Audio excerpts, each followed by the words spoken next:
everybody, and welcome to the High Performance Gardening Show. This is week 1 and we're going to plant the garden today. So last week we talked about the high performance garden and how easy it can make your gardening experience. We talked about the 12 characteristics of a high performance garden and how to evaluate the garden.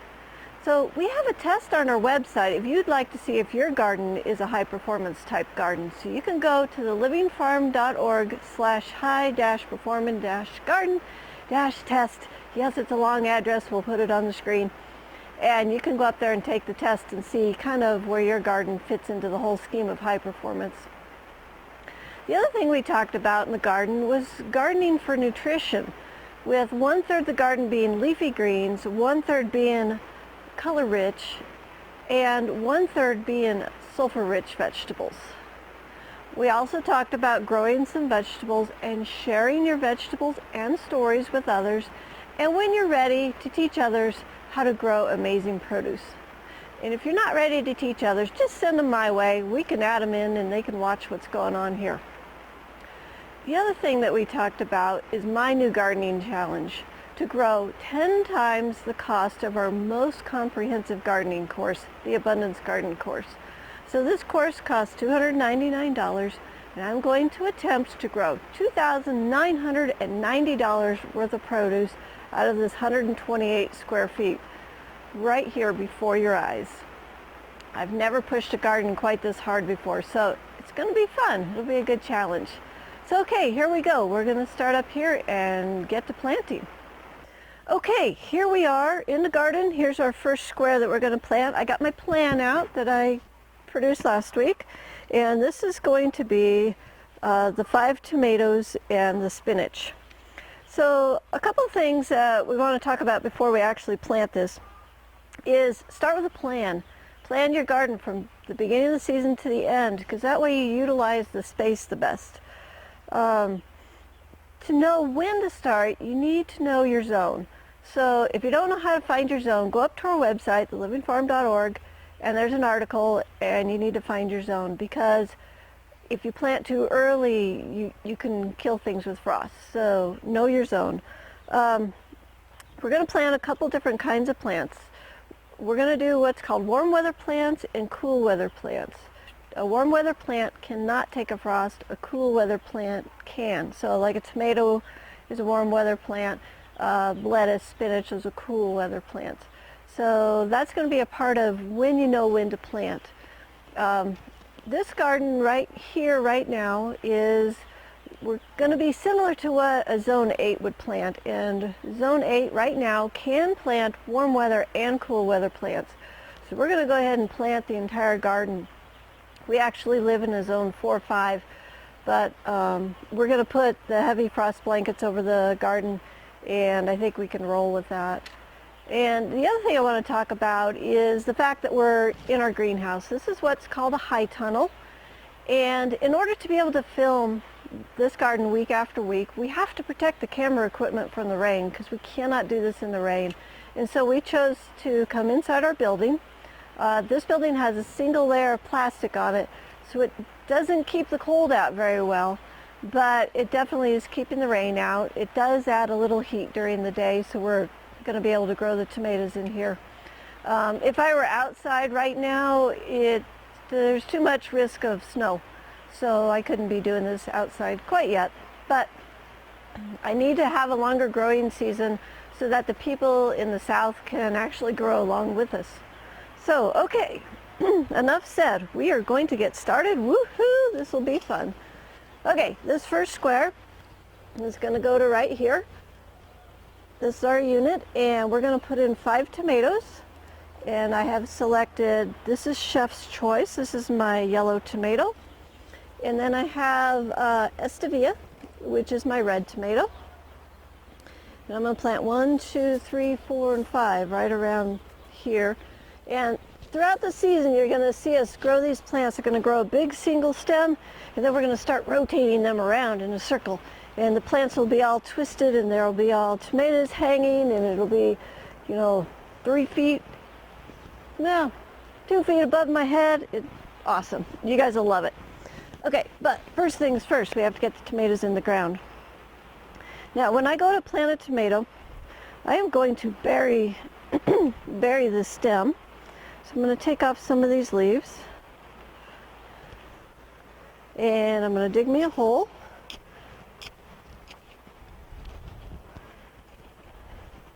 And I'm going to lay this thing down sideways and just bend the tip up.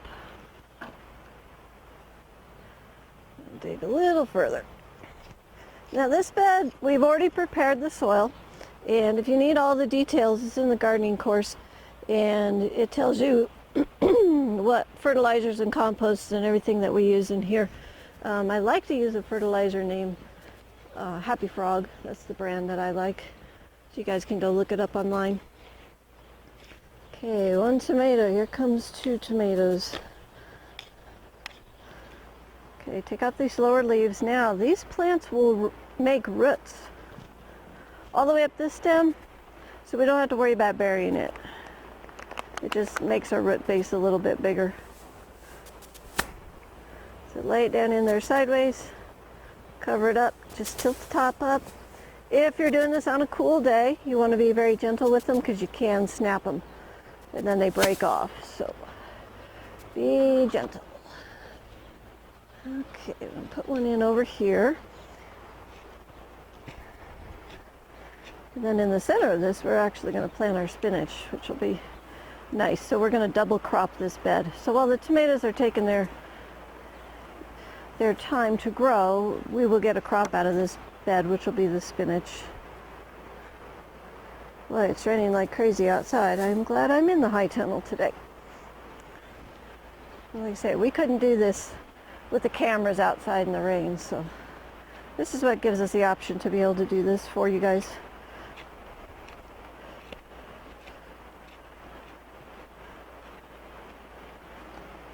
Okay, to prepare this garden, I added my compost, I added my Happy Frog, I hit it with the rake, and that was it.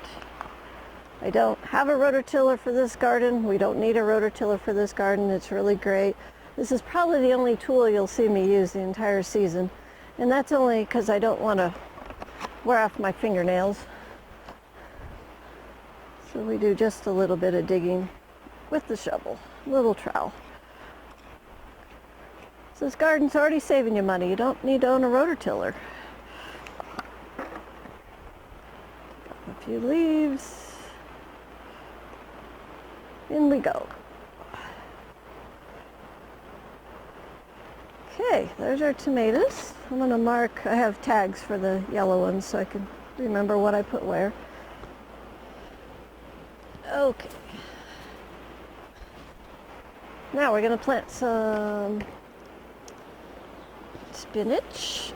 I'm just going to come in here, I'm just going to draw some lines about 3 inches apart with my fingers. Now you'll notice that these beds are about 4 feet wide, about 2 feet on each side, because that way I can easily reach to the center of the bed without straining. And I like the cinder blocks because I can sit on the edge, and it makes gardening really easy. You can build these beds out of different materials. You can do them out of wood or cinder block, or you can actually even grow in a tub if you want to. Okay, this is a spinach variety called Kookaburra, and I got this from Johnny Seeds. I love Johnny Seeds. They have great seeds. Their seeds germinate, which is one of the reasons why I love their company. And I just think they're a good company all around. Okay, I'm planting this a little thick because we can always thin it later. And we can eat the thinnings. They're called microgreens, and you buy microgreens in the store. They're very expensive, so we can just grow them right here in our garden.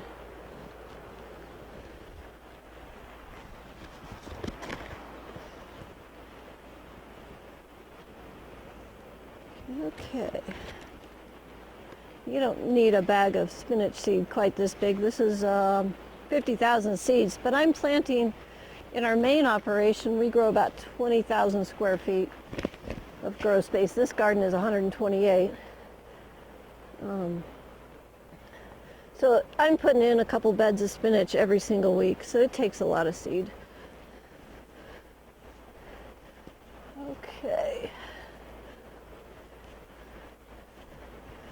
Just pushing these down in a little bit, getting a little soil over them, and voila. There's the first section.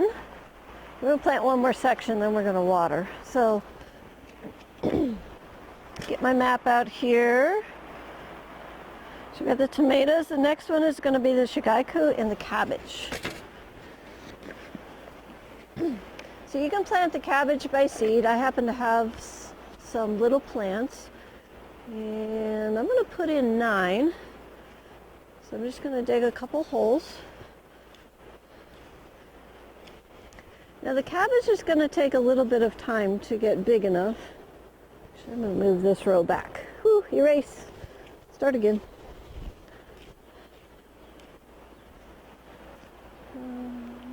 Okay. So these are little cabbage plants that I started about a month ago. And you can either start by plant or you can actually just put the seed in. If you put the seed in, put a couple of seeds, like 2 or 3, and then if something doesn't germinate, then you'll have some that will. And also you can just thin it if you get too many. Okay, so cabbage is a cool weather plant. Spinach is a cool weather plant. The shigaiku is a cool weather plant.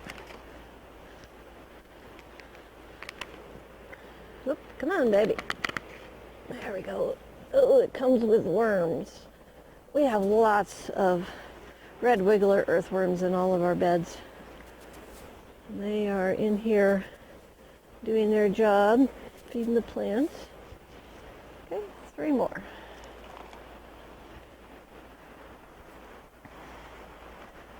Come around to this side. Oh, it's fun to see plants in the garden again.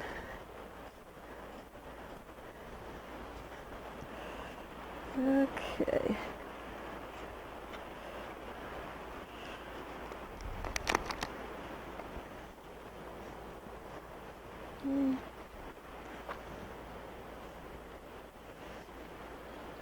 Okay, so what we're going to do with the shigaiku, it is a Japanese green. It's an edible chrysanthemum. And we're just going to sprinkle the seeds around in the bed. And then we're going to harvest them young. So the goal is to get a crop out before the cabbages get big. So we'll just have them grow together until the cabbages need the space. I can put a row there. So I'm doing just like I did for the spinach. Just drawing some lines in here. I'm going to take some seed. Make sure I got the right one. Yep. This is a wonderful little delicacy. I like to eat it straight. It's really good, like in stir fries as well. And you can just saute it, put a little garlic butter on it. So amazing. So this is something that I'd like you guys to just kind of learn about and explore some different plants. This is a great one to explore.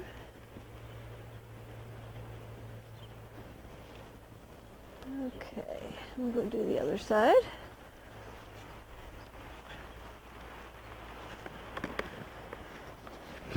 Let's see, draw my lines.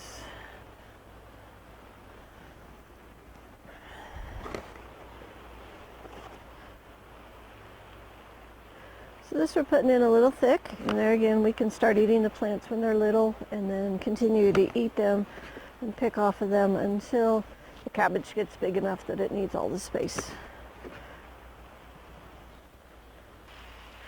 Okay, here we go. We're going to get this all soaked up.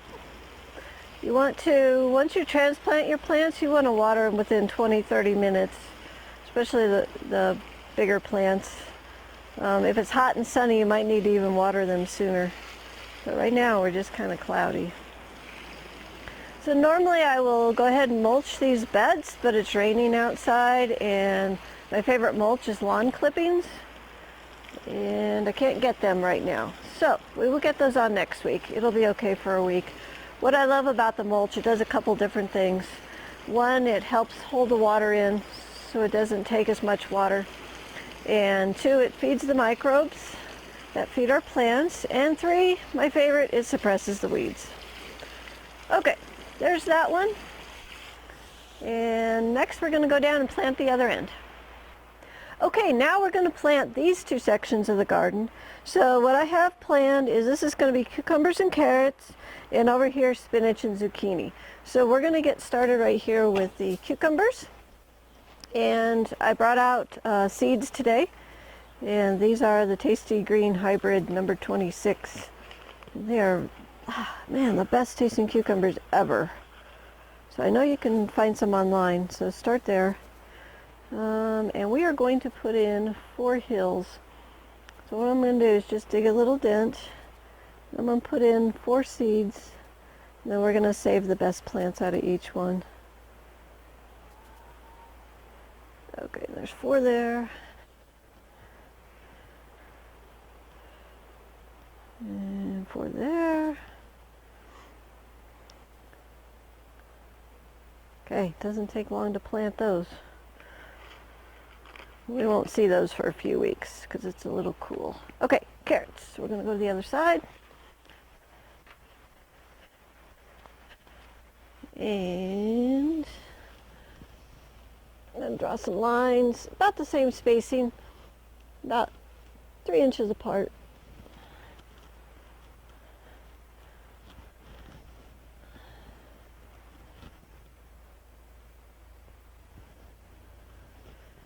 And we're going to put some in here too. Okay, so the carrots, we're going to try to get them about a 1/2 inch apart. It might end up a little thicker. We can always thin them, but you can never get the time back to put them back in. So I'll put them in just a little thicker today. It's kind of a stretch, kind of putting them over on the cucumber side. We'll have to eat those first because the cucumbers will grow over the top of them eventually.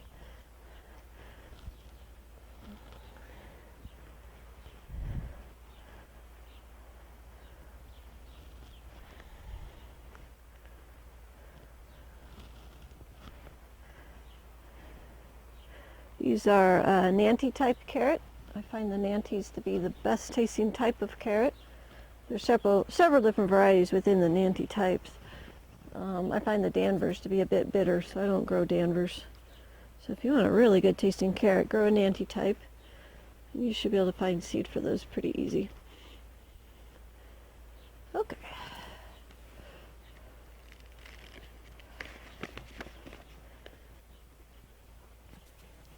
We grow about 1,700 pounds of carrots every year for our CSA, our restaurant, and for our stores that we supply.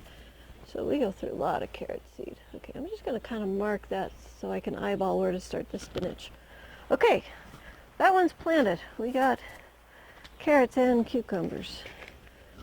Okay, next we're going to do the zucchini. And we're actually going to, we're going to put in 2 hills. What I'm going to do is have these zucchini spill over the sides of the garden. And so I'm going to put in a hill over here. I'm going to put in 5 seeds. I'm going to leave that exposed while I put in the spinach seeds so I can remember where they're at. Do the same over here. We'll probably keep the best 3, but all 5 may not germinate. This is a green zucchini. You could plant yellow zucchini, or if you like, you could plant yellow squash, yellow summer squash. It would do the same in this area. Okay. Just putting in my lines for my spinach. I say lots of spinach at our house. And we want to eat all those greens, and we want to eat them every day of the year, not just in the summer. So that's why we want to plant lots of greens. And we'll teach you how to freeze all these greens. It's super easy so that you have greens all year round, because spinach doesn't like to grow in the heat of the summer here. It doesn't like to grow in the winter when it's snowing. So what I do is grow extra in the spring and fall, and then get that put in the freezer for the rest of the year.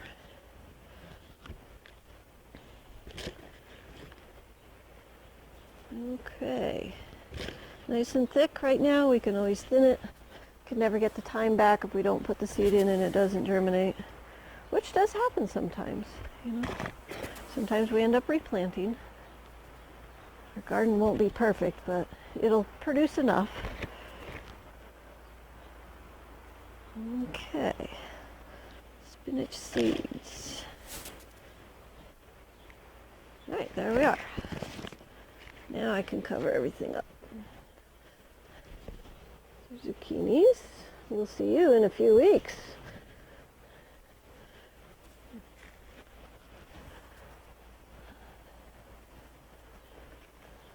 Okay, and then in the back. Okay, that's planted. If you want to put little tags in, you can, to help remind you where stuff is. We'll see it all in a few weeks, so I'm not too worried about it. Okay, next thing I'm going to do, get this wet. So I got to go get the water. Okay, here we are in one of the front beds, and this one is going to be beets and butternut squash are going here. And then we're going to go Swiss chard, bok choy, kale, and broccoli at the end. So first we're going to plant this first unit. And the butternut squash, let me get this open, is going to go on two sides. And then it's going to grow up on the trellis. So all the butternut squash will be dangling. It's actually quite beautiful. So let's get some seed and get this planted. And we're going to do, here's the space that we're going to use for this. So we're going to put 3 seeds in here. I'm going to space them out about a foot.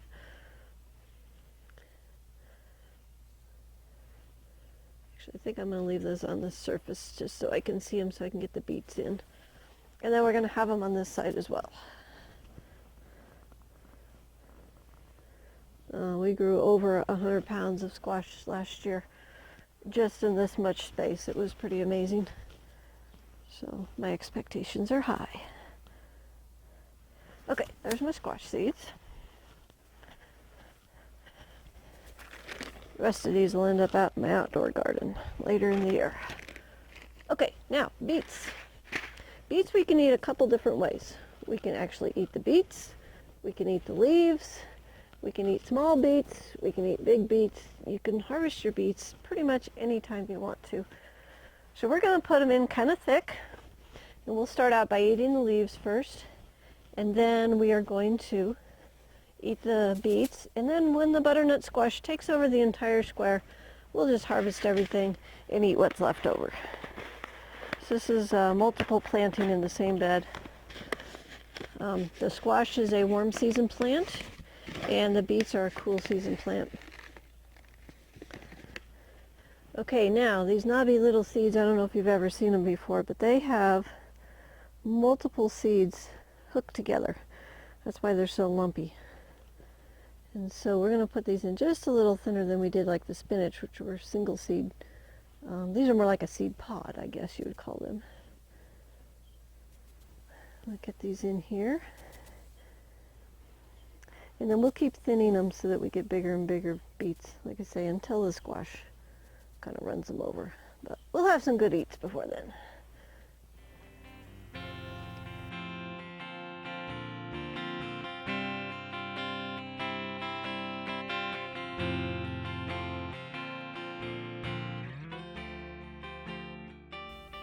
Okay, seeds are in. We're just going to cover that up. Now the squash seeds, I'm going to take and push them down about an inch into the soil because they want to be a little deeper. General rule of thumb is you could plant a seed up to 3 times its width. So if a squash seed, let's say it's a ½ inch across, you could plant it up to 1.5 inches deep. And a little beet seed, which is maybe 1/16 of an inch across, you don't want to plant it more than 3/16 of an inch deep. And you can use that rule for most seeds.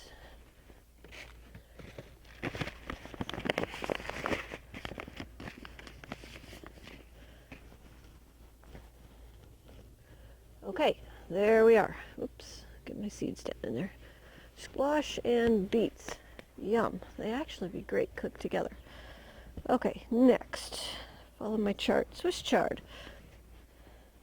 The Swiss chard, I like to plant about a half a unit of it. That seems to be enough for our family. If it grows extra, we're going to go ahead and pop that into the freezer and eat it in the wintertime. Otherwise, we'll just eat it fresh every week. One of the things that you got to consider when you're putting in your plants is not to put in too many, because you don't want to have to take care of too much, and also you don't want to waste the food. So go ahead and get your plan down to where you know how much your family can eat. If you need help with a plan, there is, in the Abundance Garden course, there is a whole segment on how to figure out how much of what plant to plant. Okay, so Swiss chard, put some in over here.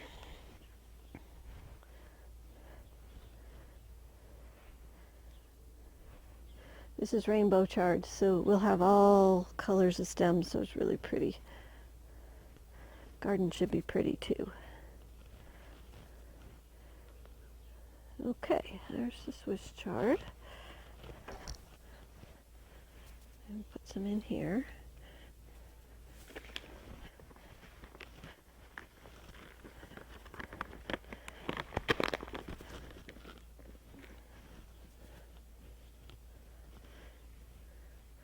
Okay, next one we got is our bok choy. Now this is a sulfur vegetable and it's a leafy green, so it counts for both. It is in the brassica family, so it's in there with broccoli and cabbage and kale. So it's got these little round black seeds. I like to plant my greens a little closer together than what the package says, so that I have smaller leaves to eat instead of humongous gigantic leaves. Let's put in another row here.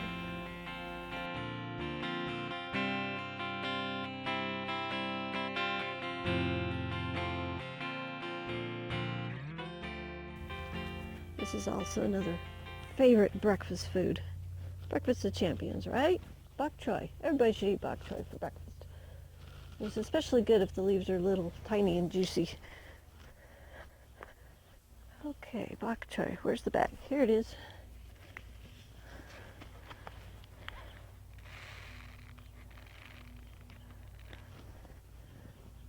Okay. So we got our beets, we got our Swiss chard, we got our bok choy. Next we're going to put in our kale.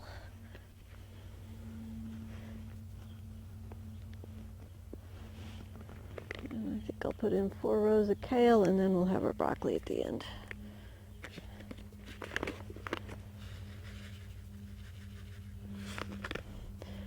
Same family, seeds look similar. This counts as a sulfur vegetable, and it counts as a leafy green. But I don't think you can count it twice on the same meal.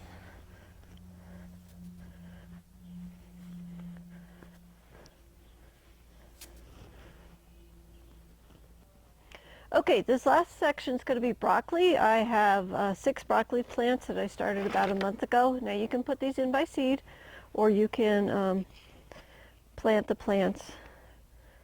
And we're going to squeeze in, let's put it, let's see, yeah, right there.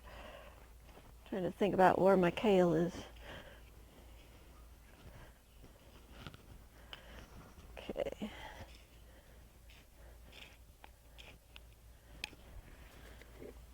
So just pop these out just like we did the cabbage. In they go. Our family eats a lot of broccoli. So I'll put some more broccoli in a different bed. We'll grow some outside and some inside. Broccoli is in the sulfur family. So it'll help your joints and it'll help eliminate toxins. Okay, one more. Okay, broccoli is in. Now, around the outside of the broccoli, I was going to plant my onions, but the onions are only about this big. They are not quite ready to go. So what I'm going to do is I'm going to plant a batch of turnips around here, and then we'll have an extra batch of turnips. And then by the time the turnips are done, then the onions can go in. Let me get my turnip seeds. There they are. Now, these are not your ordinary turnips. These are the Hawkeri turnips, and they are also a Japanese plant. And these are wonderful. They taste like radish apples. They are also in our sulfur family, and so you're going to be able to include them in the sulfur group when you're eating. And these will grow, you grow them similar to a radish. 3 or 4 weeks. You can eat the leaves, you can eat the roots, you can eat them anytime. Okay. I'll just put them in around. Let's go right down the center here. Let's see what we can do. The broccoli runs it over, that's okay. We'll see what happens. Always got to make some fun out here, right? There we go. Okay. There it is. Okay, this is planted. Guess what we got to do next? Now we got to water it, especially with the broccolis in here. So I'm going to go turn the water on. Be right back. Okay, this is the last bed that we're going to plant, and the reason that this one is separate is in the course we show you how to build, and we actually build this one, and it's a single unit. And also I like to plant the lettuce in this one because we can show the succession planting really well. So we're going to take this thing, we're going to divide it into 4. So divide it there, and then it's going to be divided here. Now we're going to plant lettuce. This is 1, 2, 3, and 4. And so every 3 weeks we're going to continually plant lettuce around and round and round. So by the time we get back to this one, these plants are 12 weeks old. They come out, and then we plant number 5 here, and then 6, 7, 8, and it just keeps going round and round until you run out of summer, or if you live in the south, you just keep going round and round until you get tired of it.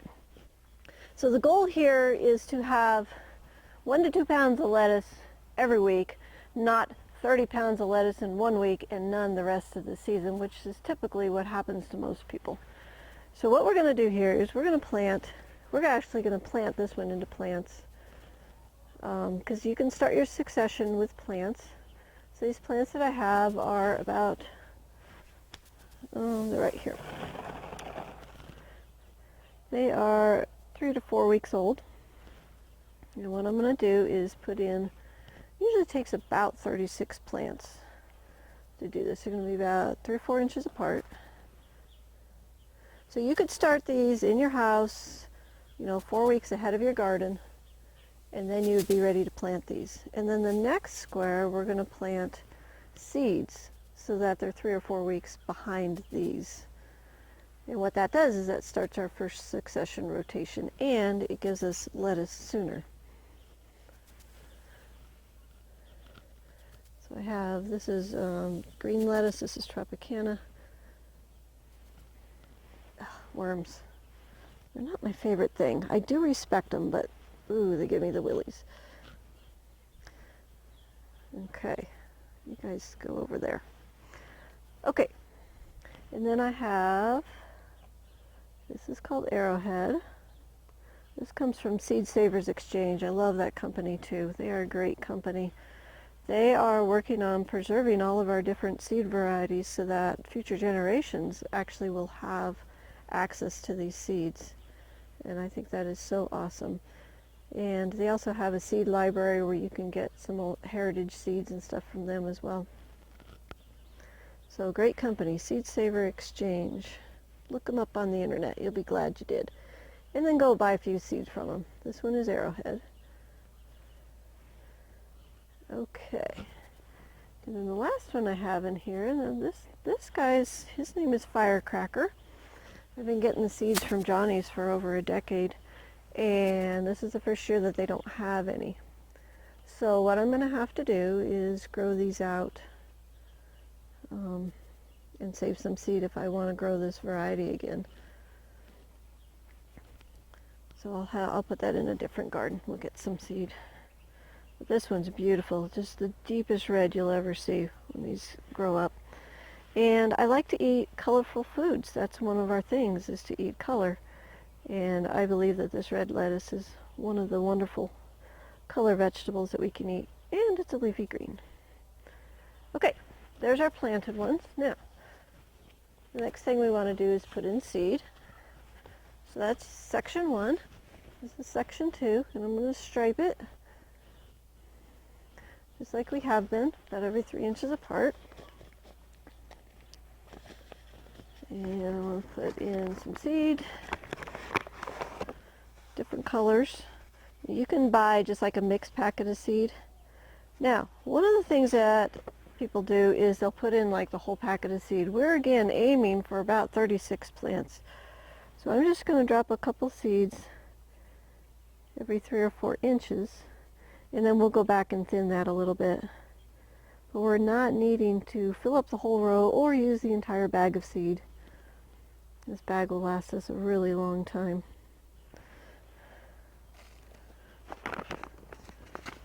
Okay, and then some arrowhead.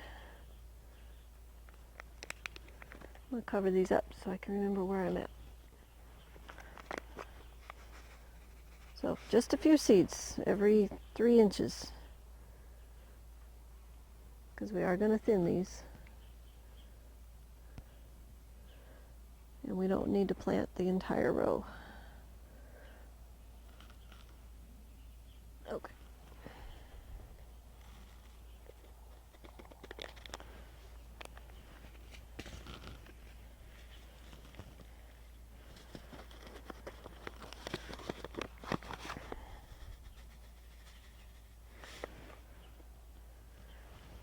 Just a couple of seeds in each of these little holes. There we go. Lots of seeds for next time.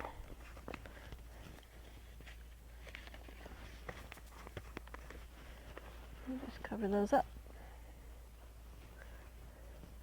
Okay, now the easiest way to remember when to plant the next square is just to go get your calendar, and every 3 weeks just write plant lettuce, and just go through your whole season. So when you flip your calendar at home, you can see the week that you plant lettuce. So to me, that's the easiest way to remember. Otherwise you're going, now how many days? And just go write it down.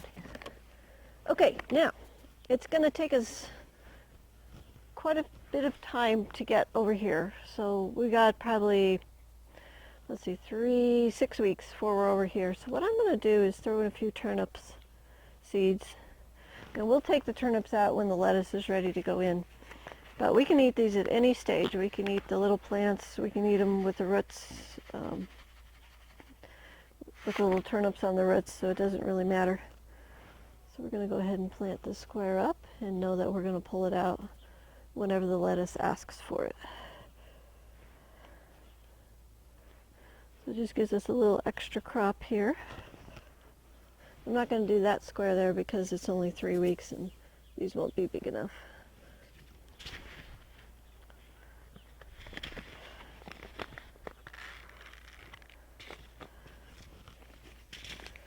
Okay, cover these up, and then we're going to water.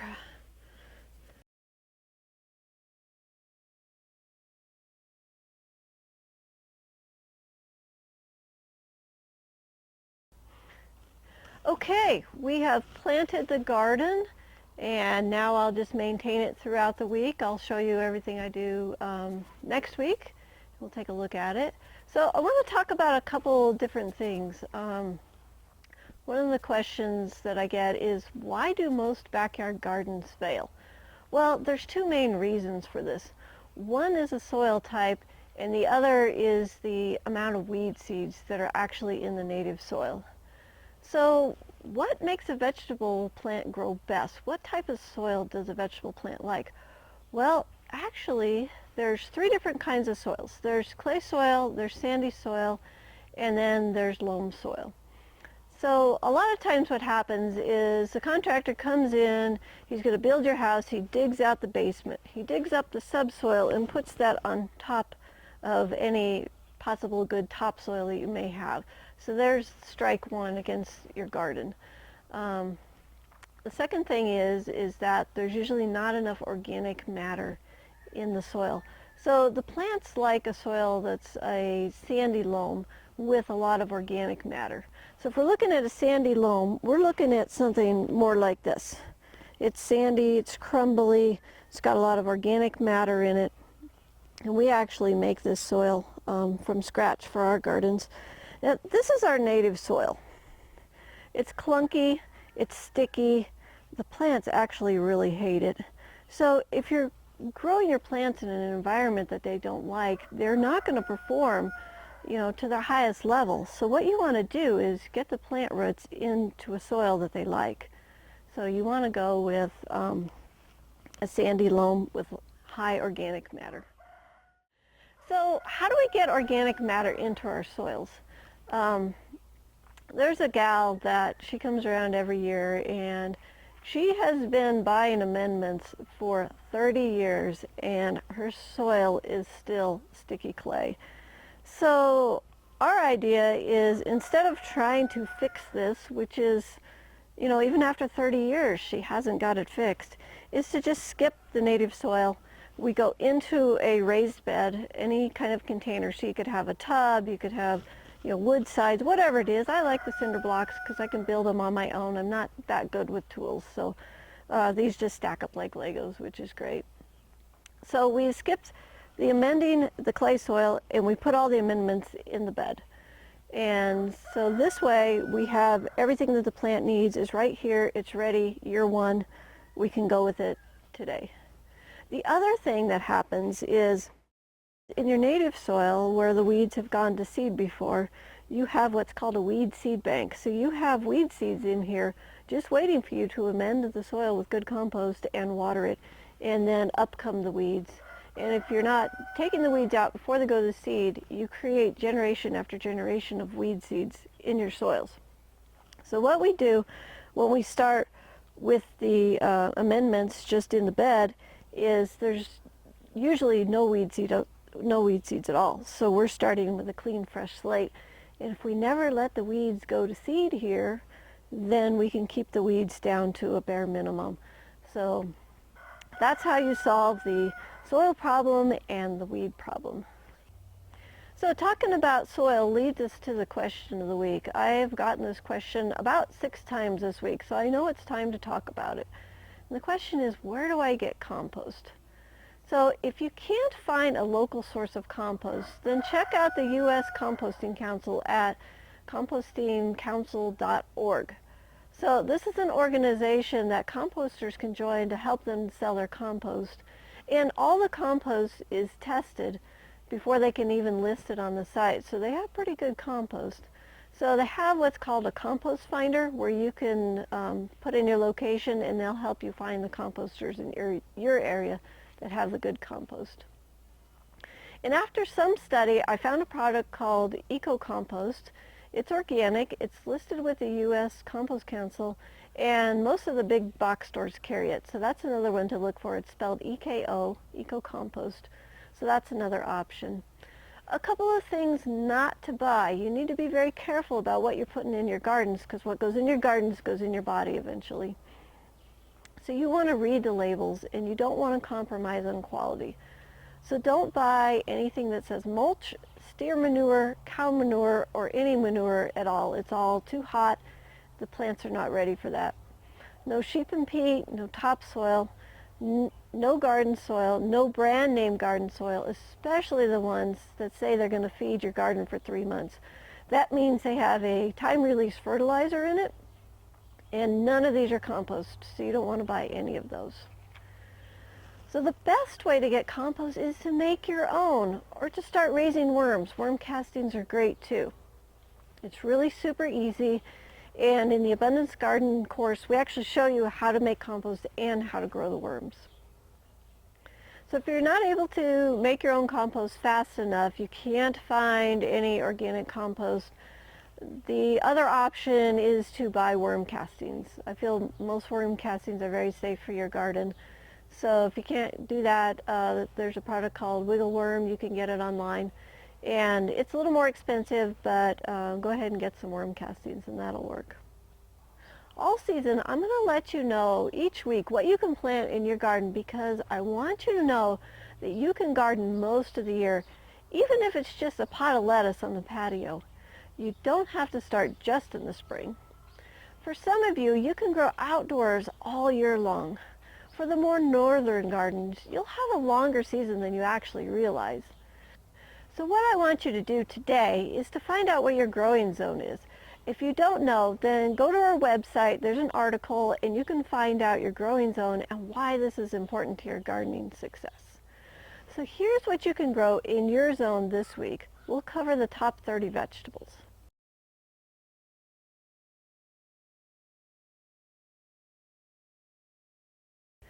So now you know what you can start in your area. So pick a plant or two and give it a whirl.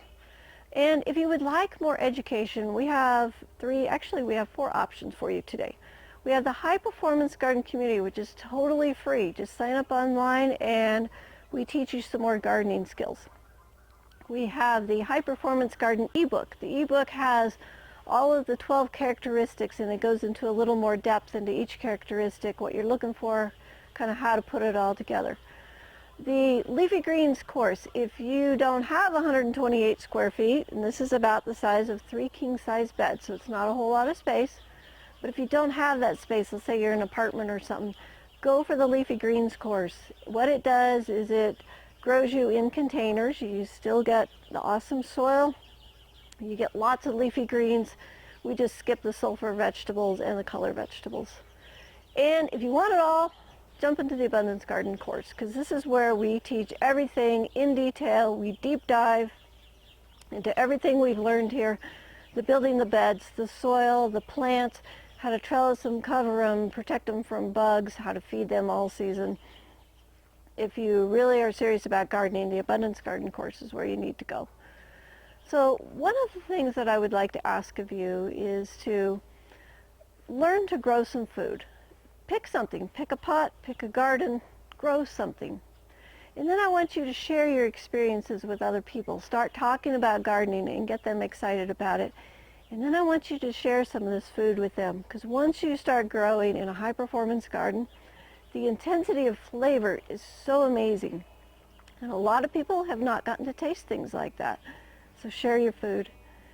And the last thing is teach other people how to grow amazing food.